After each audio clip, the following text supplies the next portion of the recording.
Hey guys, it's Rich Severn or PT Reviewer.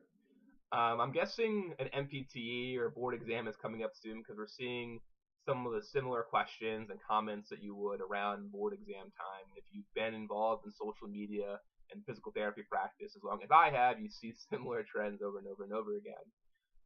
And I completely get it. I empathize with you guys. I took the board exam not too long ago, and it's a stressful event because anxiety levels are high. You got a lot riding on this.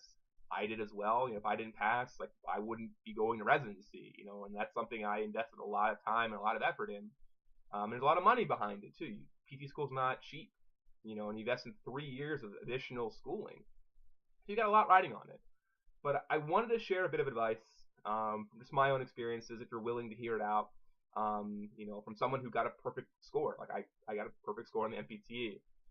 And that bit of advice is stressing about a performance prior to it transpiring decreases performance. And this is not just something that belongs to me. It's not something I just thought of. I mean, there's evidence for this. The Yerkes-Dodson model. It's a classic model from psychology. You guys probably learned about it if you took intro psychology or sports psychology course. That the more you stress about something going into it, your performance will go down because you're focusing so much on losing. You're moving attention away from performance to stress about the performance.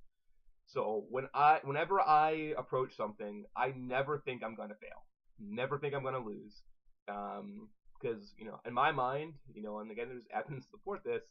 If I've already thought that I'm going to lose, I've already lost.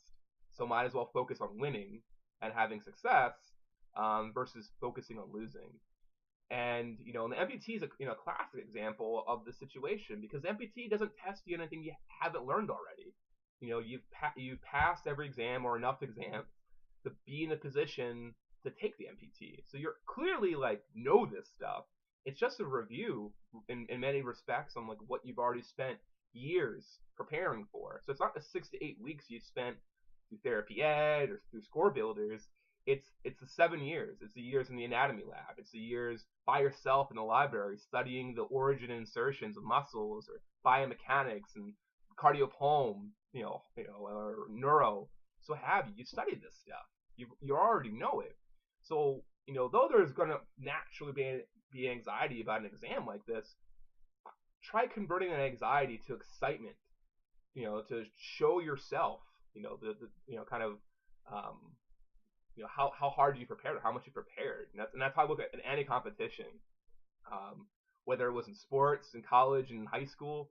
It was challenges and tests are opportunities to show yourself how hard you worked, and which makes when you do really well awesome, and it makes when you don't do as well opportunities to grow. So if you focus again on success going into your exam, you're probably going to experience more success versus focusing on the negative consequences. And that's not to say don't study. Prepare yourself to put yourself in a situation where you're going to be pretty confident going in that I'm going to do fine. But don't stress on failure because again, if you focus on losing, you've already lost. Focus on winning, and you're going to do fine.